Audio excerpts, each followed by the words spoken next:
گرامینا کی مرچ رہے باہر خوشبو اڑا اڑا کے۔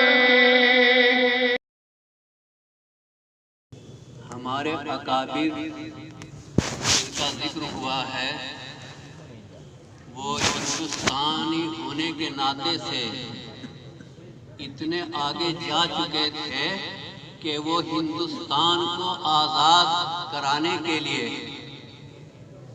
انہوں نے اپنا سب کچھ قربان کر دیا۔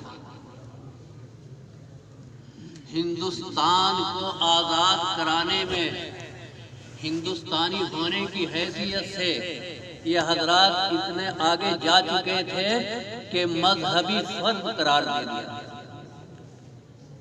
یہ ہمارے اکابر جو ہیں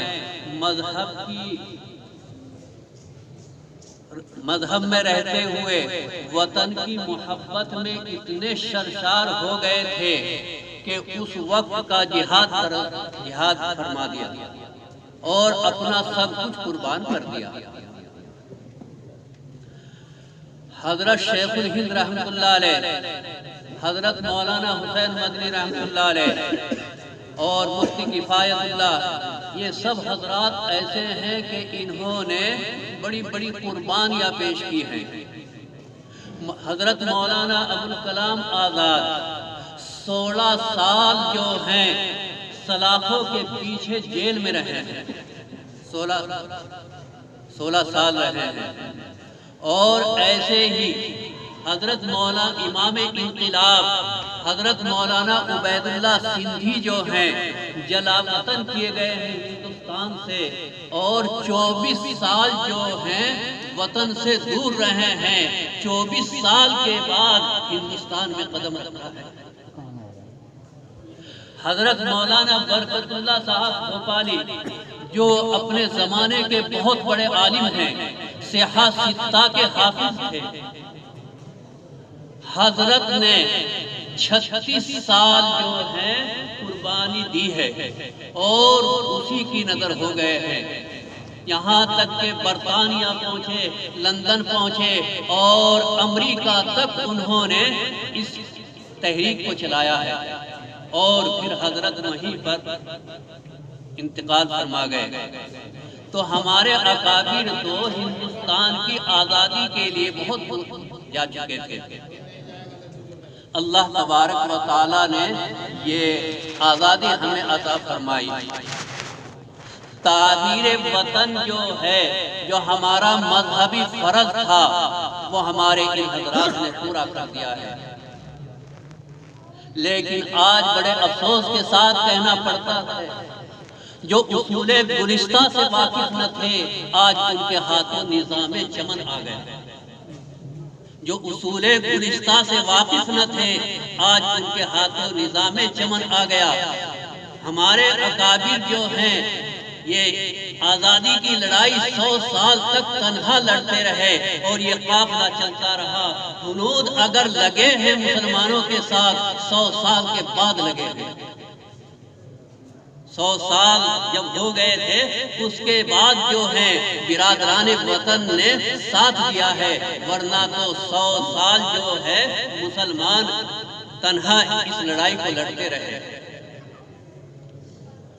محترم بزرگ دوستو، یہ یاد رکھ لو، تعمیر وطن فرقہ پرستی سے نہ ہوگی۔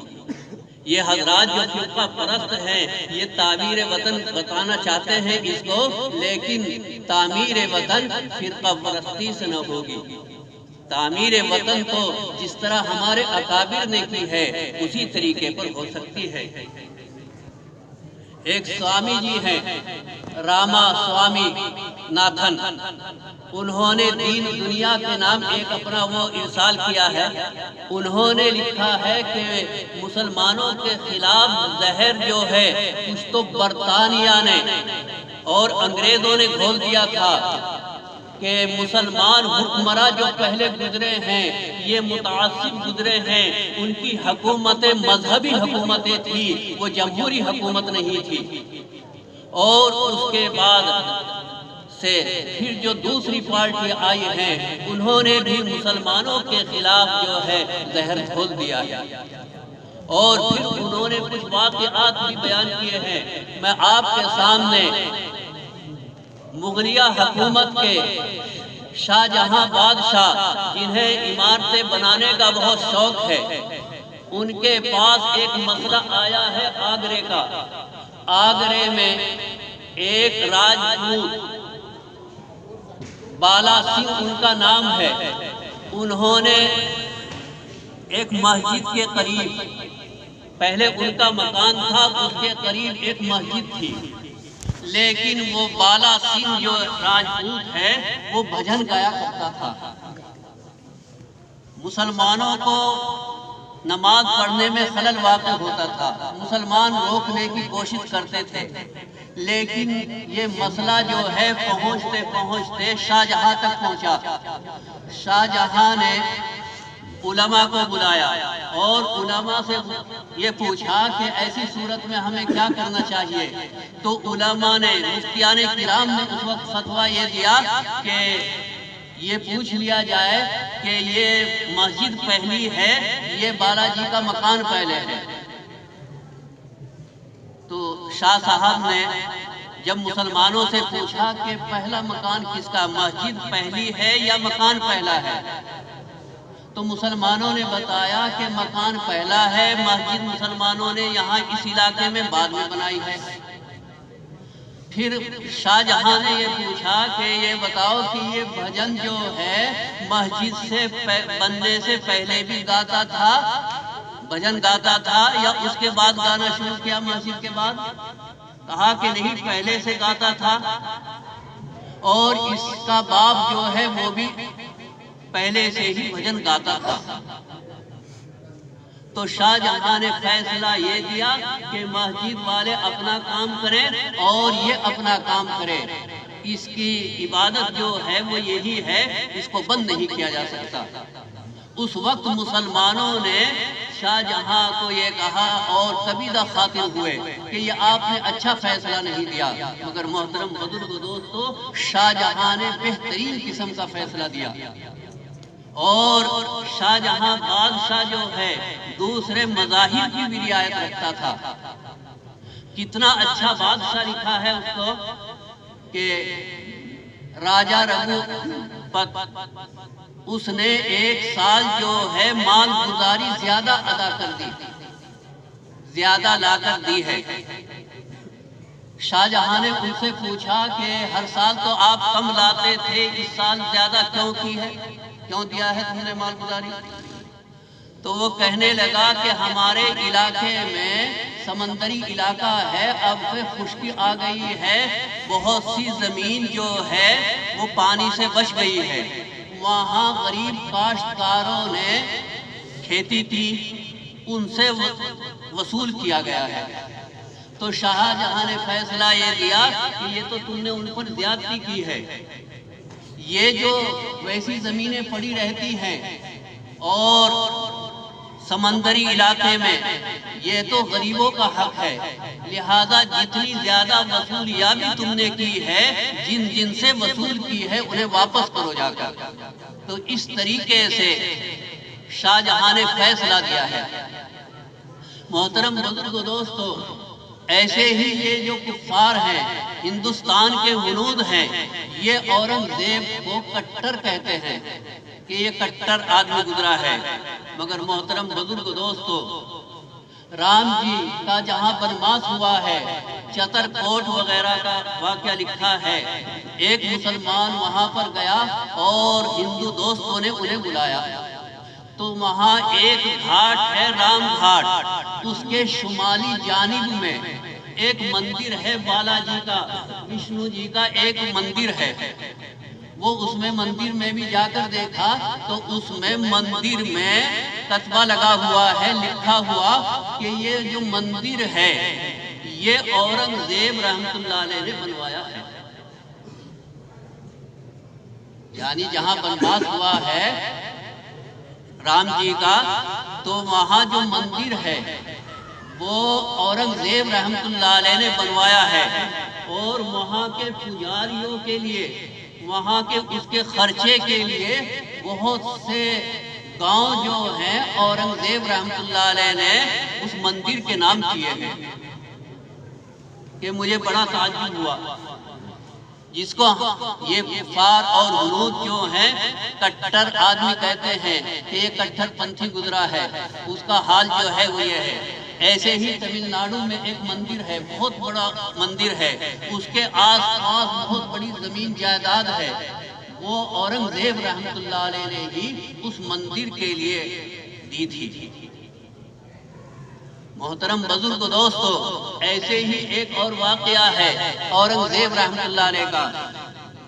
جب اورنگزیب رحمت اللہ علیہ کی فوج جو ہے پنجاب میں آئی ہے، ایک گاؤں سے گزر رہی تھی وہ، تو وہاں پر ہنود جو ہیں اپنے کوٹھوں پر کھڑے ہوئے، عورتیں کوٹھوں پر تھی اور مرد ویسے دیکھ رہے تھے پلٹن کو جاتے ہوئے۔ اتفاق ایسا ہوا کہ ایک لڑکی جو ہے کوٹھے پر تھی، اس نے ایک فوجی کو دیکھا، فوجی نے اسے دیکھ لیا اور آنکھ میں آنکھ مل گئی اور آپس میں اس قسم کا تیر چل پڑا۔ وہ اچھی پاور والا آدمی تھا، اس نے اپنے دوسرے ساتھیوں کو کہا کہ جس کی یہ لڑکی ہے اسے میرے پاس لاؤ۔ یہاں تک کہ لوگوں نے حاضر کیا اس کو۔ اس نے یہ کہا کہ مجھے تمہاری لڑکی سے محبت ہو گئی ہے، اب تمہیں جو ہے نکاح کی تیاری کر لینی چاہیے، میں فلاں دن میں اپنی بارات لے کر آؤں گا تمہارے یہاں۔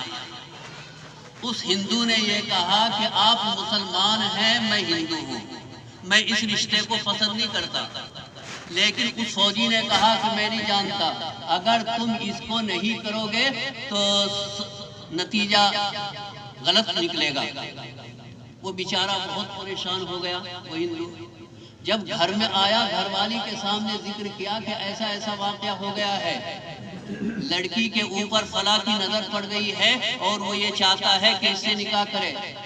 تو گھر والی نے کہا کہ چنتا کرنے کی کیا ضرورت ہے، اس مسئلے کو اورنگزیب کے پاس پہنچا دو، وہ خود فیصلہ کر دیں گے۔ تو وہ پنجاب سے چل کر دہلی میں گیا اور اورنگزیب سے اس نے ملاقات کی اور اس نے واقعہ سنایا کہ ایسا ایسا حادثہ پیش آ گیا ہے۔ اورنگزیب رحمت اللہ علیہ نے فرمایا کہ تمہاری لڑکی نہیں ہے، وہ میری لڑکی ہے، اور جس دن بارات آنے کا وقت متعین ہو جاوے تو مجھے اطلاع کر دینا، میں وہیں حاضر ملوں گا۔ بارات آنے میں ایک دن رہ گیا ہے، تو اب یہ پریشان ہے کہ بادشاہ نے وعدہ کیا تھا لیکن ابھی تک نہیں آیا۔ لیکن رات کو ایک دن پہلے جو رات آتی ہے، بادشاہ وقت اورنگزیب سو رہے ہیں، وہ کسان کھڑا ہوا کہہ رہا ہے خواب میں، کیا مسلمانوں کا وعدہ ایسے ہی ہوتا ہے کہ وعدہ کر لیتے ہیں اور پورا نہیں کرتے؟ اورنگزیب رحمت اللہ علیہ جو ہیں بیدار ہوئے اور فوراً پنجاب کا ارادہ کر لیا۔ چلتے چلتے رات کے 1-1:30 بجے کے قریب پہنچے۔ گھر والے پریشان ہیں کہ کل بارات آنے والی ہے، کیا کریں گے؟ لیکن اورنگزیب رحمت اللہ علیہ نے خود دروازہ کھٹکھٹایا اور اندر گئے۔ وہ کسان دیکھ کر خوش ہو گیا۔ بارات کا آنے کا وقت متعین تھا، وہ بارات والے آئے اور انہوں نے آ کر دروازہ کھٹکھٹایا۔ انہوں نے جب کسان نے دیکھا کہ آ گیا ہے، وہ دروازہ کھول دیا، اور جب یہ بارات لانے والا آدمی جو ہے اندر پہنچا تو اورنگزیب رحمت اللہ علیہ ننگی تلوار لیے ہوئے بیٹھے ہیں۔ اب تو اس کی حالت خراب ہو گئی اور فوراً یہ پیروں میں گر پڑا کہ میرے سے بہت بڑی غلطی ہوئی ہے۔ اورنگزیب رحمت اللہ علیہ نے فرمایا کہ میری حکومت ہوتے ہوئے تیری کیسے جرأت ہوئی ہے کہ تو ایسا کام کرے؟ کہا کہ تجھے اس کی غلطی کا وہ بھگتنا پڑے گا، خمیازہ بھگتنا پڑے گا، اور بڑی سخت سزا دی ہے اسے۔